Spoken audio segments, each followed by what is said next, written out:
Fantasy Rap with Austin and Ozzy. Oh, I just love those boys.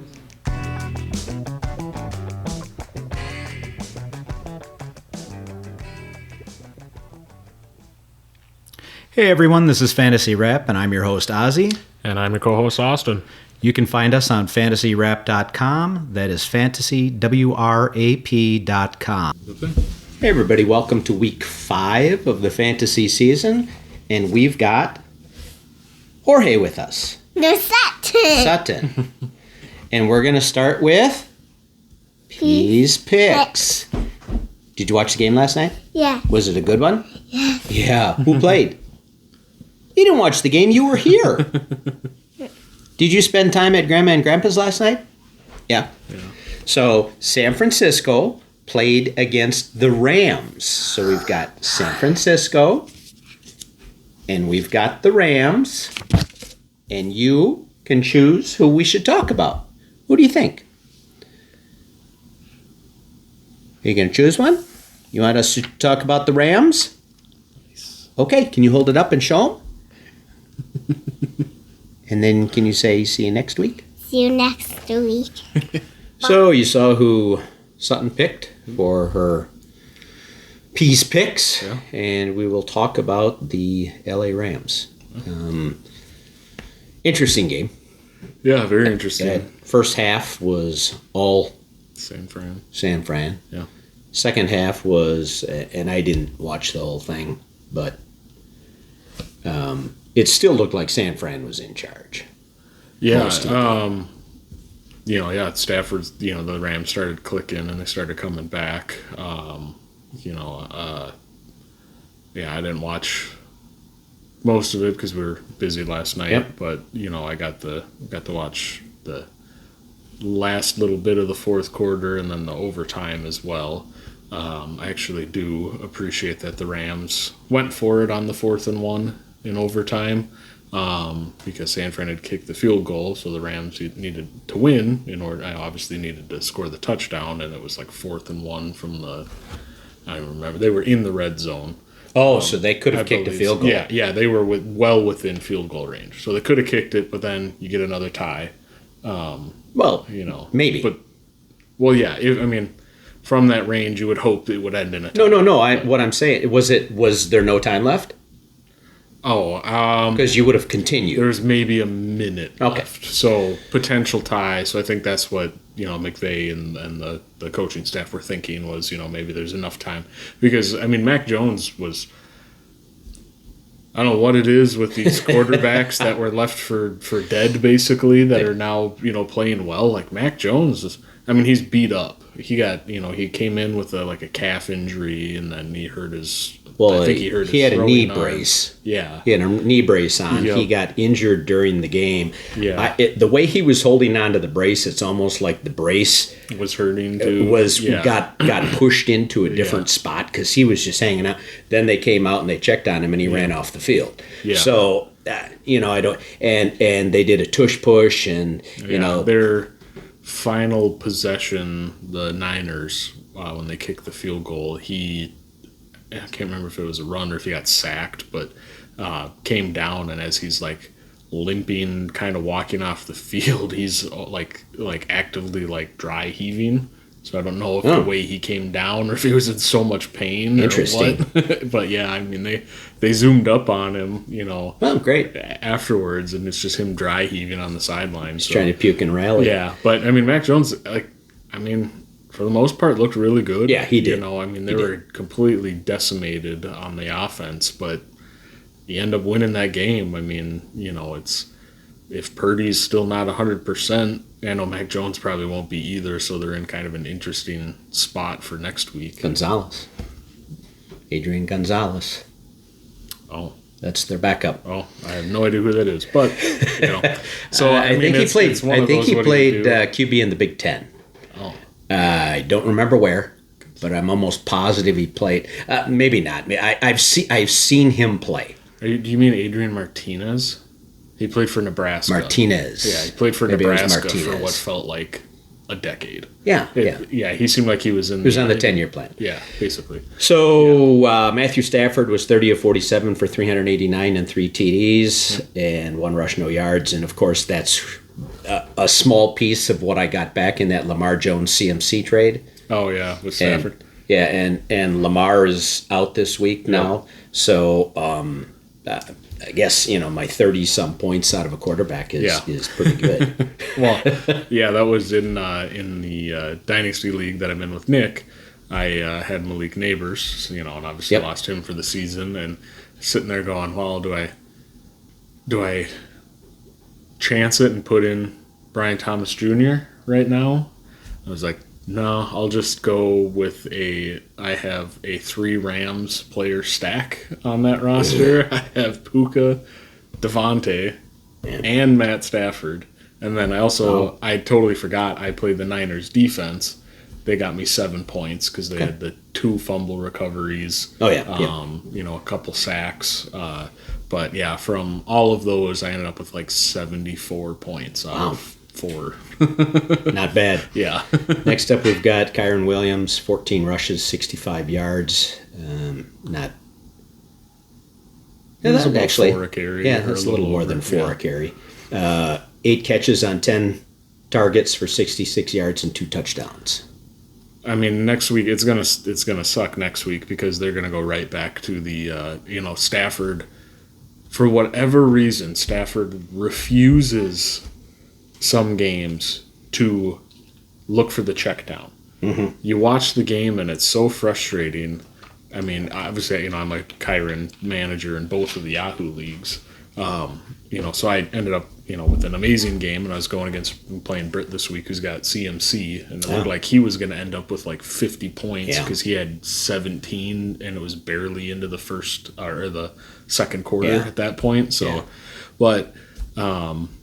I mean, it's been so frustrating over the years just watching them because Kyron, he'll leak out of the backfield or he's the check down option and he's wide open and Stafford's trying to squeeze it into double coverage to Puka or throw a huge bomb. Yeah, it sounds like Aaron Rodgers. And Jordan Love. Yeah, but Kyron's constantly open on the check down and, they finally recognized that. On that first receiving touchdown, Kyron had to do the whole, here I am. Hey. And luckily Stafford found him, but so, and then, Kyron fumbled. It was a heck of a defensive effort. It was like he was on like the 3-yard line. That was the second fumble. Yeah, the first one was Corum. So, that's right. Yeah. And did they give it to Corum? I think they did, because usually on a handoff last week pitch, they did the same thing where it was a muffed mesh between Stafford and Kyron, and that goes to the quarterback. But that one they gave to Kyron, I think. But it was a weird thing. But Corum he closed his hands too early. Yeah. It was a pitch. It would have went for like no yardage anyways because there was a defender almost in his, immediately in his face. But after that, Corum did not touch the ball for the rest of the game. Yeah. So, which I loved because Corum is so annoying. Only because because of fantasy, yes. Williams but, I think this, the reception and like I said, he was over 4 a carry. I think hopefully McVay stops trying to be cute with the 2 back. They're not going to. Yeah. Next up, Devontae Adams, 5 catches on 11 targets for 88 yards. Not overly. You got to catch more of those. Most of those came in the second half. Yeah. The first half he had basically nothing, and then the second half he, that's who they were moving the ball through a lot of times was Devontae. Gotcha. So. Puka Nacua, 10 of 12, 85 yards and a touchdown. Interesting play on that touchdown. It was a double set on the right. Yeah. And he was Puka was behind the line and Devontae was on the line. Yeah. And they both ran the same route. Yeah, Puka was essentially just lined up directly behind Devontae. Followed him, and the pass came to him, and he didn't, Devontae didn't have to block anyone because the pass was out quick because it was an option. Yeah, well, they were on the half yard. Like Kyron had like a 7-yard rush, got him down to the half-yard line, And then again, here's McVay getting cute, Right. On the goal line. But Well, of course. yeah. So And then of note, Tutu Atwell, 2 receptions on 4 targets for 72 yards. Yeah. He's getting the yards. I mean, he Yeah. had a big touchdown last week. yeah, the big chunk of his yardage came on one.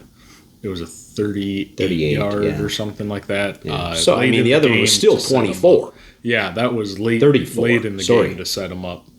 Yeah. 34 and 38. I mean, Yeah, they so were yeah, both yeah, big. Yeah. Yeah. But the last one was one to set them up, put them in the red zone.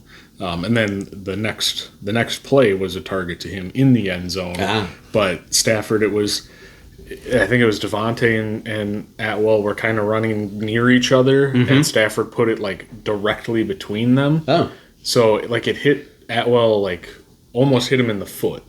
If Stafford had put a little more on it, it would have been a touchdown. But I don't know if Stafford really knew where he was going with it. It was kind of a weird pass. Was that like the play in the Packer game where Golden came down with the pass and I think was Golden it was just in Dontavian the and wrong. Wicks? Yeah, I think Golden was in the wrong. Was right there, he and was it's in the wrong like, spot. and Wicks kind of looked over and he's like, Yeah. "Oh, I'll Yeah. just kind of back away from Yeah. that, let you have it." Yeah. So moving on to our picks of the week. QB, the CBS Sports line has Josh Allen, Daniel Jones, Justin Fields, interesting, Patrick Mahomes, and Kyler Murray. I'm going to try Justin Herbert again. I tried him last week and he was horrible. Yeah, it was good last week. This one should be a little bit better.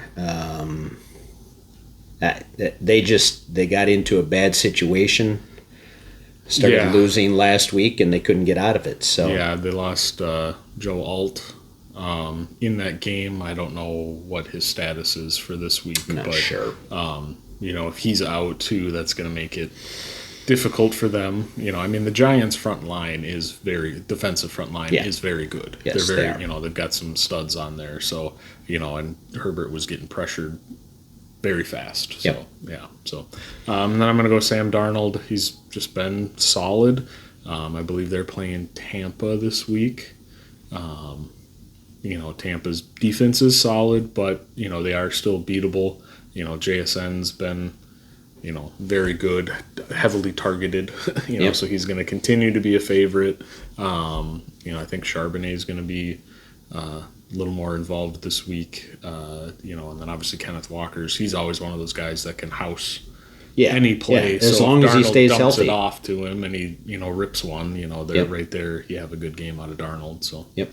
Going to our running backs, we've got Jonathan Taylor, Jameer Gibbs, Amarian Hampton, Devon Achane, and Saquon Barkley.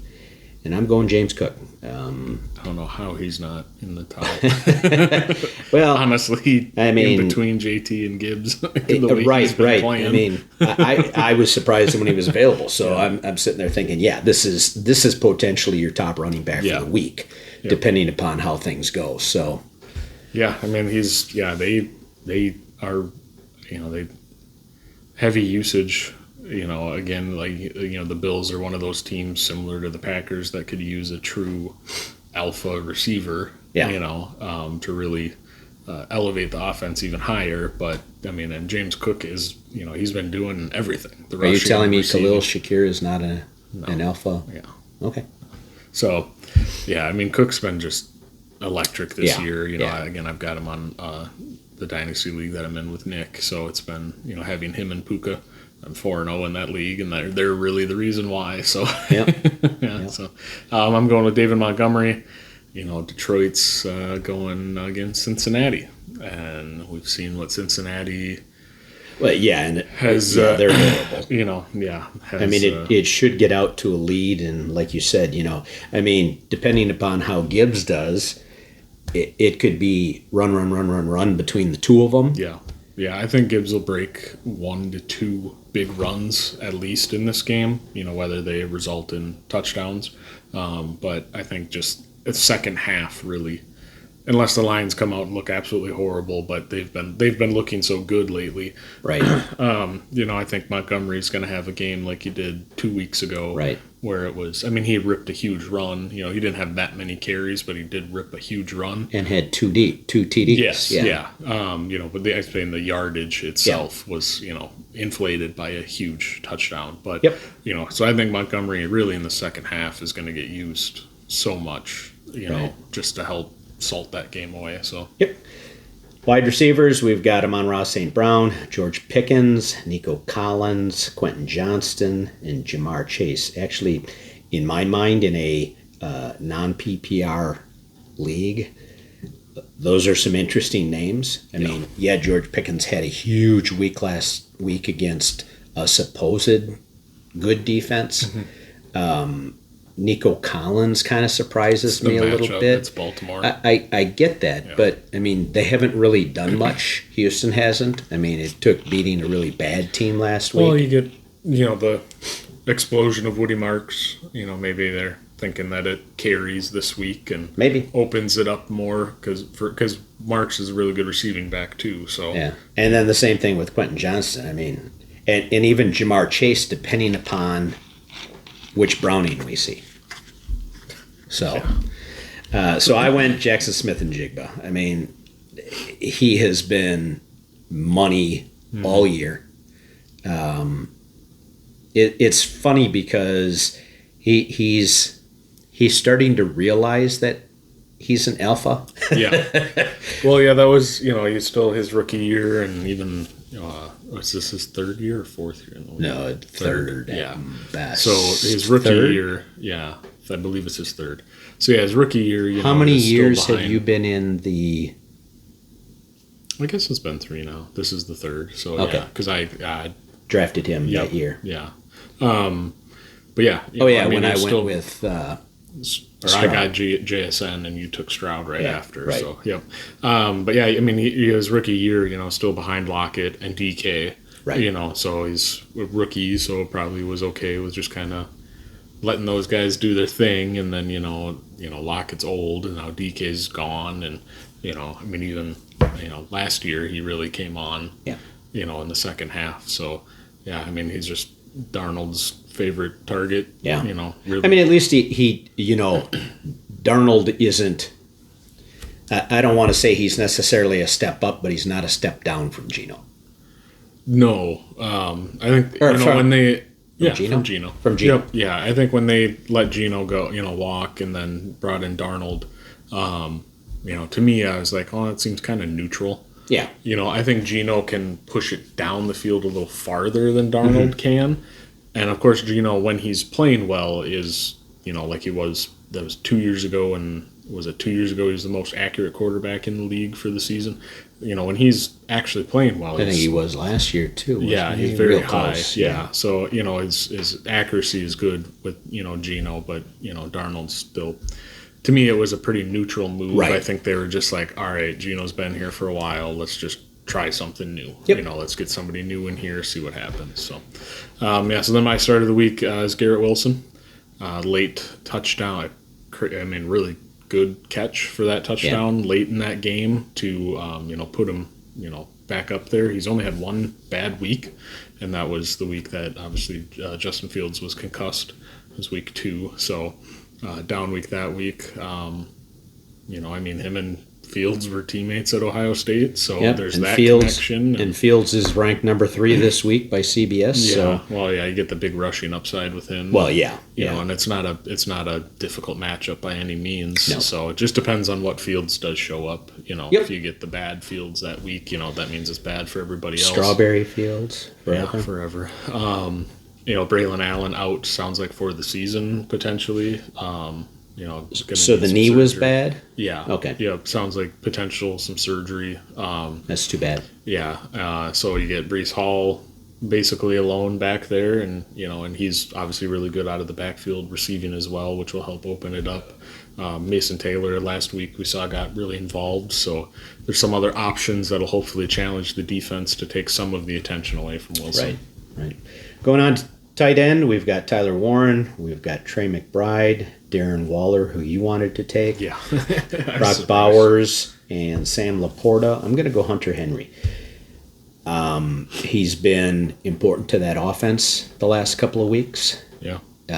Just 2 weeks ago, he had a monster week. Yeah, the two with touchdowns. He almost had 2 touchdowns last week too, but got tackled on the one, or the inch line, and then Henderson punched it in. So Him and Addison. yeah. And Drake May's been. What did I see? It was either Yahoo or the Sleeper, the app, the social media page that came out and said that apparently Drake May's the only. Was it Drake May is the only fantasy quarterback with 25 plus fantasy points in the last 3 weeks or something like that. I don't know. It was something like that. Okay. So they're clicking. Drake May looks really good. Hopefully, selfishly too, they get Henderson involved a little more, which will help all the receiving options. Diggs had a good game last week too. So I think it's just the offense is starting to finally open up. And Drake May's playing good ball. So, and Hunter Henry, like we've said in the past, last week and the week before even, he's always been a very solid tight end who can have these huge spike weeks. Right. So, and then I'm going to go with Dalton Kincaid. I want to say he's a top 5 fantasy tight end on the season so far. You can say whatever you want. I'm pretty sure he is. He's up PPR? there? Yeah, Oh, PPR, yeah. Because he's just been quietly actually pretty solid, getting it done. So I think whatever was going on with him last year, because a lot of people drafted him fairly high last year too. He was banged up for quite a bit of the season. So, and I think Allen's realizing that Khalil Shakir and Keon Coleman are not super reliable wide receivers. So although he uses Shakir quite a bit, he does. I mean, he's a good, Shakir is your. He kind of reminds me of a young Randall Cobb. He's or, always or in a the Thielen. Kind of, yeah. He's just a solid. He does seem to always be open in the middle. Right. In the intermediate part of the field. You know, so he's a chain mover. Mm-hmm. So yeah. Moving on, we've got our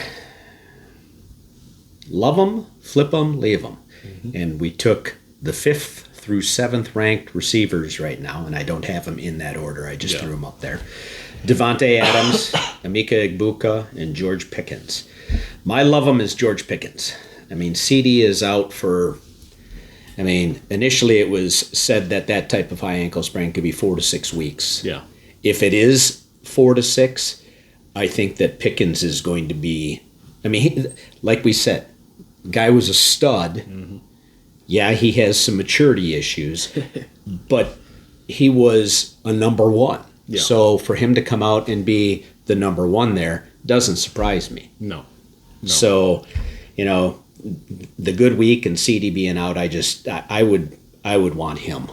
Yeah. Obviously we flipped, Yep. We chose the other for our love 'em and flip 'em. For me, Egbuka, like I said, he's been, out of the rookie receivers, the best. Went into a good situation. Obviously, Mike Evans being out for a potential 2 to 3 more weeks, it sounds like. So the top isn't Travis Hunter? He's been the bottom out of the the ones that everybody wanted. Yeah, he's been at the bottom.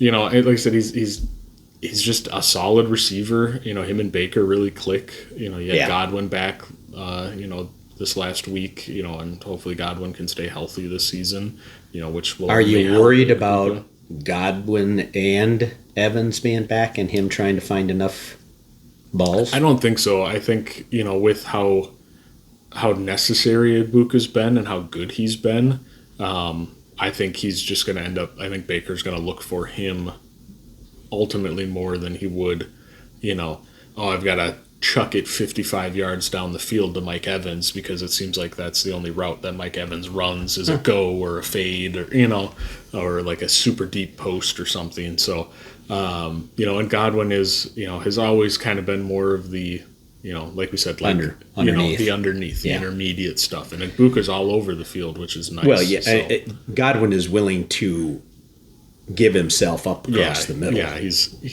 Godwin Which is why reminds he me got a hurt. bit of like a Donald Driver. Like, remember how Driver would always he'd be the one he'd cross, right behind the linebackers and stuff. And, and with Ibuka, like I said, rookies, the second half is usually of their rookie year is where they truly break out.